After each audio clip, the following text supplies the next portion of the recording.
नमस्कार. मागील व्हिडिओला आपण जो भरभरून प्रतिसाद देऊन माझा आत्मविश्वास वाढविला त्याबद्दल मी मनःपूर्वक आभारी आहे. कॉमेंट्समध्ये आपले शाबासकीचे उद्गार पाहिल्यावर दिवसरात्र घेतलेली मेहनत सार्थकी लागल्याचे समाधान लाभते. आपल्या सूचना लक्षात घेऊन सारासार विवेकाने या व्हिडिओमध्ये सुधार करण्याचा प्रयत्न केला आहे. सामान्य शाब्दिक विश्लेषणापेक्षा नाट्यमय स्वरूपात आंतरराष्ट्रीय राजकारण आपल्यासमोर प्रवाहीपणे आणि प्रभावीपणे मांडण्यासाठी पार्श्वसंगीताची मदत घेणे गरजेचे आहे. कृपया आपण याकडे एका सकारात्मक दृष्टीने बघावे ही अत्यंत नम्र विनवणी. धन्यवाद. व्हिडिओ अत्यंत सखोल अभ्यासावर आधारित असल्याने मर्यादेपेक्षा मोठा झाला आहे. कृपया संपूर्ण बघावा आणि जास्तीत जास्त प्रसारित अथवा शेअर करत आपला बहुमूल्य प्रतिसाद आवर्जून द्यावा. तसेच अत्युत्तम अनुभवासाठी हेडफोन आवर्जून वापरावे.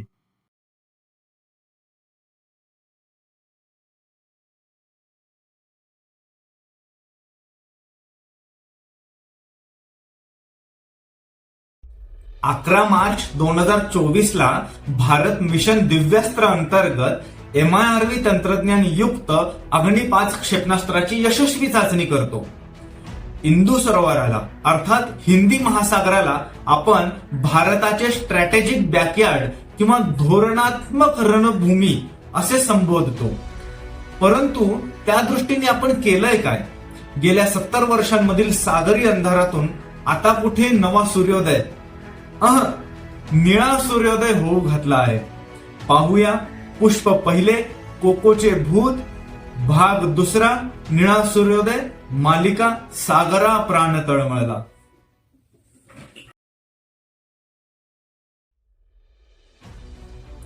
चीनची स्ट्रिंग ऑफ पल्स पॉलिसी ही होती तशी भारताला विळखा घालण्यासाठीच, परंतु त्यामागील सुप्त हेतू अमेरिकेच्या शहाला काटशह देण्याचा होता हे आता लपून राहिलेले नाही. अमेरिका जगाची पोलीस म्हणून घेते स्वतःला आणि त्या दृष्टीने हिंदी महासागरातही त्यांच्या सागरी ऍसेट्स आहेत. याच शहाला काटशह देण्यासाठी चीनने पण अशी तळे उभारली. उदाहरणार्थ जिबुतीमध्ये अमेरिकेचा तळ असेल तर तिथे चीनने पण बनवला. शागो आर्किपेलागो दिओ गार्सियावर अमेरिका असेल तर चीनला पण श्रीलंकेतील हंबनटोटा पाहिजे किंवा आता मालदीव. यामुळे भारतासाठी हिंदी महासागर म्हणजे स्ट्रॅटेजिक बॅकयार्ड हे फक्त नावापुरतंच उरलं होतं. परंतु हेच चित्र बदलण्यासाठी परवा पंतप्रधानांनी मॉरिशस मध्ये एअर स्ट्रिपचं आणि जेट्टीचं उद्घाटन केलेलं असो किंवा मालदीवच्या विकासाचे आराखडे आखले असतील, पण या सगळ्याची सुरुवात होते द ग्रेट निकोबार बेटांवरून. इथून पुढे जाण्यापूर्वी आपण थोडीशी पार्श्वभूमी समजून घेऊ. सागरी साम्राज्यातील अत्यंत दमदार बुरुज म्हणजे पाणबुडी सागरात एकदम खोलवर दडून बसून युद्धनौकांना लक्ष्य करणे अथवा कुठला तळ उद्ध्वस्त करणे यासाठी पाणबुडी हे अत्यंत प्रभावी शस्त्र आहे. अगदी काही मोजक्या राष्ट्रांकडे पाणबुडीला ट्रॅक करण्याचे अथवा माग काढून संभाव्य धोका ज्ञात करण्याचे तंत्रज्ञान अवगत आहे. त्यामुळे परराष्ट्र संबंधांमध्ये पाणबुडी देण्याचा करार हा एक अत्यंत शुभ संकेत मानला जातो.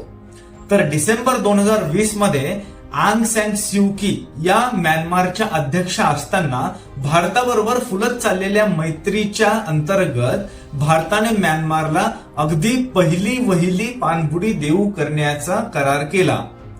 INS सिंधुवीर. इथे चीनची वक्रदृष्टी पडली आणि या घटनेनंतर 3च महिन्यांमध्ये म्हणजे फेब्रुवारी 2021 मध्ये म्यानमारच्या लष्कराने उठाव केला आणि सरकार बरखास्त करून लष्करी शासन लागू केले.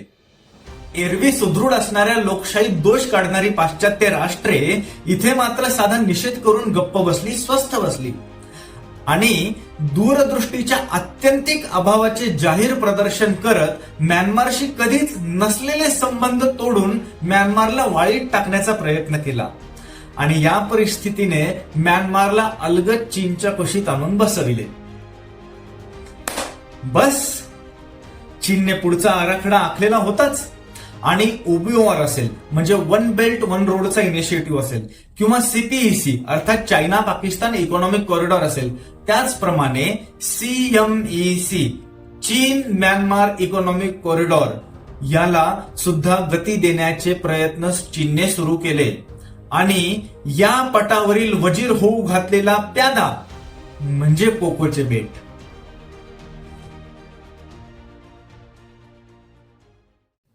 कोको बेटांपासून खरा धोका कशाला आहे असं वाटतं तुम्हाला? भारतीय नौदलाला? अंदमानच्या बेट समूहांना? फारच म्हणायचं झालं तर चिकन स्नेक किंवा सिलिगुडी कॉरिडॉरची दुतर्फा कोंडी करून चीन नॉर्थ ईस्टर्न स्टेट्सला भारतापासून विलग करण्याचा प्रयत्न करू शकतो, पण ती शक्यता अत्यंत दुर्मिळ आहे. अवांतर म्हणून सांगतो, ब्रिटिशांनी बंगालमधून शासन करताना त्यांची तात्कालीन राजधानी कलकत्त्याच्या दृष्टिकोनातून नॉर्थ ईस्टला म्हणजे ईशान्येला असलेली राज्ये असं म्हणून त्याचं नॉर्थ ईस्ट असं नामकरण केलं गेलं. 1947 नंतर सरकार भारतीय, राजधानी दिल्ली, तरी सुद्धा आजही आपण त्याला नॉर्थ ईस्टर्न स्टेट्स असंच संबोधतो. तसे पाहता दिल्लीच्या नॉर्थ ईस्टला न येता अतिपूर्वेला असलेली राज्ये असं म्हणून आपण त्याचं नामकरण करू शकलो असतो. असो, मूळ भारतीय संस्कृतीतील नाव समजून घ्यायचंय तुम्हाला. 5व्या शतकापासून ते 12व्या शतकापर्यंत जवळपास 70% नॉर्थ ईस्टचा भूभाग आणि 50% अखंड बंगालचा भूभाग असा मिळून कामाख्या देवीच्या आशीर्वादाने उदयास आलेले कामरूप राजवंशाचे कामरूप साम्राज्य.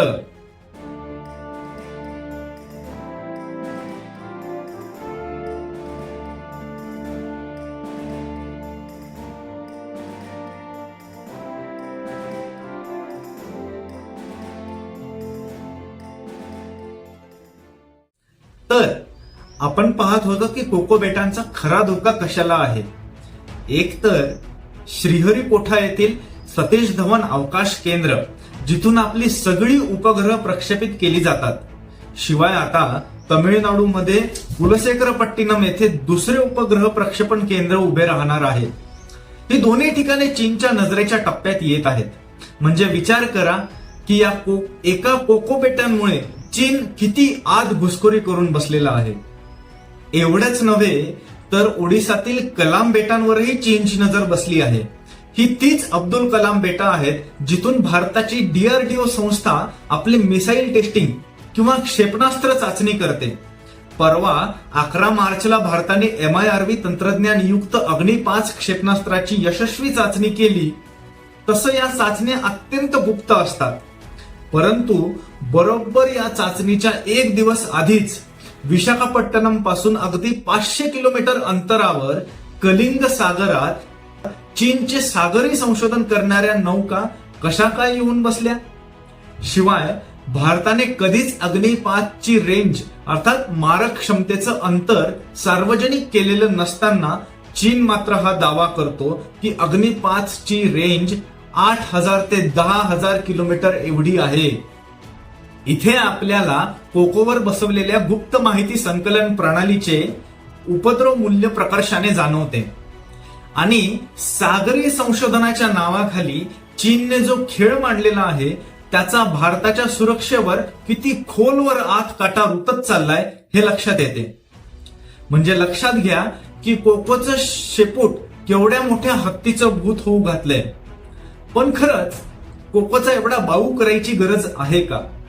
कारण जर कोको नाही तर उद्या म्यानमारचीच प्रेपेरिस नावाची बेटं जी अगदी कोकोच्या डोक्यावर आहे ती आहेतच की चीनसाठी. त्यावरून चीन उलट आणखी मोठा धोका निर्माण करू शकतो. मुद्दा मुळात कोकोचा नाहीच आहे. चीन हा जर ड्रॅगन असेल तर त्या राक्षसाचा प्राण ज्या पोपटामध्ये आहे तो पोपट म्हणजे मलाक्काची सामुद्रधुनी. चीनच्या एकूण व्यापारापैकी जवळपास 60% व्यापार आणि 80% तेलाची वाहतूक याच मलाक्काच्या सामुद्रधुनीतून होते. आणि हेच भारताने ताडून सध्याच्या सरकारने सागरी वर्चस्वाच्या शर्यतीला नवीन वळण देण्यासाठी दी ग्रेट निकोबार बेटाच्या प्यादाला सागरी पटावरील वजीर बनवण्याचे ठरविले आहे. मलाक्काच्या चिंचोळ्या सामुद्रधुनीपासून जेमतेम 40 नॉटिकल माइल्स म्हणजे 75 किलोमीटर दूर असणारे हे दक्षिण निकोबारचे बेट नुकतेच भारत सरकारने याच्या विकासासाठी जवळपास 40,000 कोटी रुपयांचे प्रकल्प मंजूर केलेले आहेत आणि हा आकडा फक्त पूर्वार्ध आहे. येत्या काळात याच्यात आणखी 35 ते 40,000 कोटी रुपयांची भर पडणारच आहे. तर या प्रकल्पाचे एकूण 4 भाग आहेत, ज्यातला पहिला भाग 2028 पर्यंत सुरू होण्याची अपेक्षा आहे. काय आहे पहिला भाग?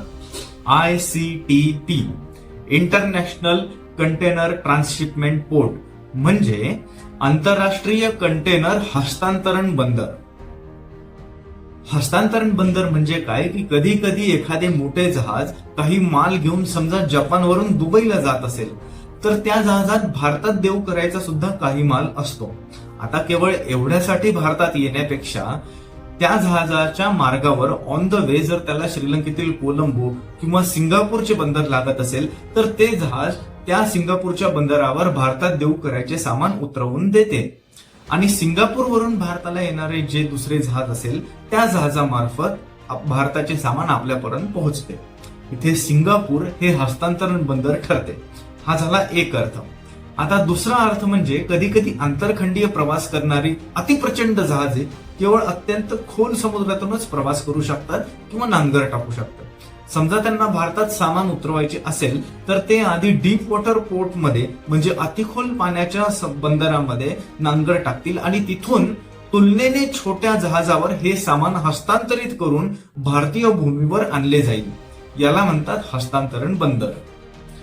तुम्हाला धक्का बसेल पण भारताची 75% सागरी हस्तांतरण मालवाहतूक ही भारताबाहेरील बंदरांवरून हाताळली जाते.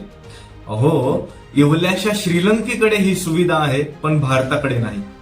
तर या 75%पैकी जवळपास 45% केवळ श्रीलंका हाताळते आणि 40% सिंगापूरवरून हाताळले जाते. नशीब बलवत्तर आपलं की चीनच्या कह्यात गेलेला श्रीलंका वापस भारताच्या सावलीत येतो आहे. तरी आत्मनिर्भरतेच्या दृष्टीने सध्याच्या भारत सरकारने भारतातील पहिले डीप वॉटर ट्रान्सशिपमेंट पोर्ट केरळातील विझिंजम येथील बंदराचा विकास करून उभे केले आहे. हे बंदर 2015 मध्ये अदानीला देण्यात आले होते, जे आता मे 2024 मध्ये कार्यरत होण्यासाठी तयार आहे. अदानी बोंबलत ज्यांनी खडे फोडले त्यांनी याचं उत्तर द्यावं की गेल्या 70 वर्षांमध्ये एकही मोठं ट्रान्सशिपमेंट पोर्ट भारतात का नाही बनू शकलं. असो, पण लक्षात घ्या की विझिंजम बंदर भारताच्या पश्चिमेकडील जवळपास 75% सागरी हस्तांतरणाचा व्यवहार एक हाती सांभाळू शकेल. पण याचा फायदा मुख्यत्वे भारतासाठीच आहे, कारण आंतरराष्ट्रीय सागरी मार्गिका आजही श्रीलंकेवरूनच जाते, पुढेही श्रीलंकेवरूनच जाणार आहे. आता ज्या प्रकारे पश्चिमेकडील भारताचा व्यवहार सांभाळण्यासाठी विझिंजमची निवड करण्यात आली, तसेच पूर्वेकडील व्यवहार सांभाळण्यासाठी द ग्रेट निकोबार बेटाची निवड करण्यात आली आहे. पण यातील ज्ञानपाची मेख लक्षात घ्या. तर ग्रेट निकोबार बेटावरील हे ट्रान्सशिपमेंट पोर्ट केवळ भारतासाठीच उपयुक्त नसून आंतरराष्ट्रीय पातळीवरील हस्तांतरण बंदर असणार आहे, ज्याची क्षमता कालानुरूप वाढत जाणार आहे. म्हणजे 2028 पर्यंत हे बंदर कार्यरत होण्यासाठी सज्ज असेल.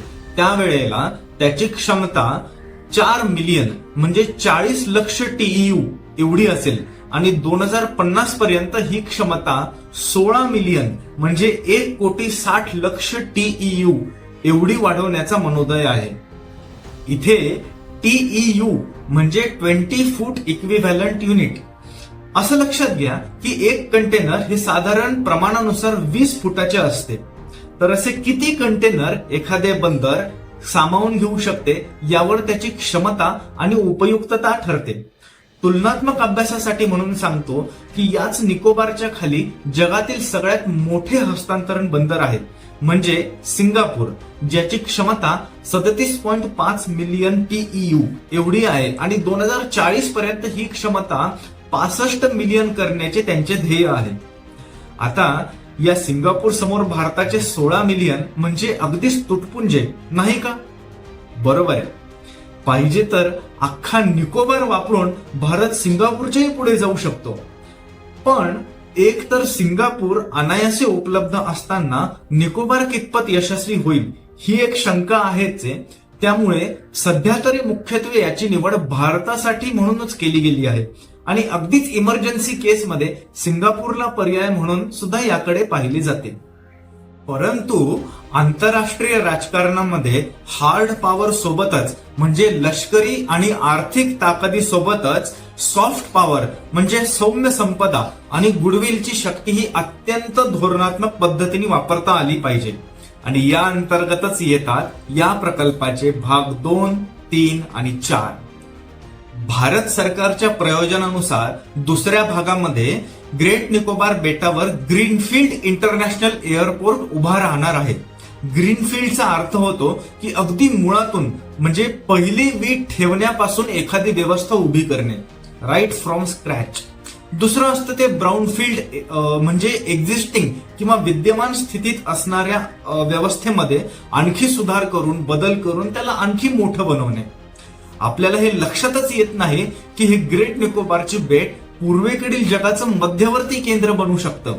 निदान सागरी आणि हवाई वाहतुकीच्या दृष्टीने तरी विचार करा की जपान ते दक्षिण आफ्रिका आणि रशिया ते ऑस्ट्रेलिया यांच्या हवाई वाहतुकीच्या दृष्टीने हे एक चौफेर जंक्शन सारखं काम करू शकतं.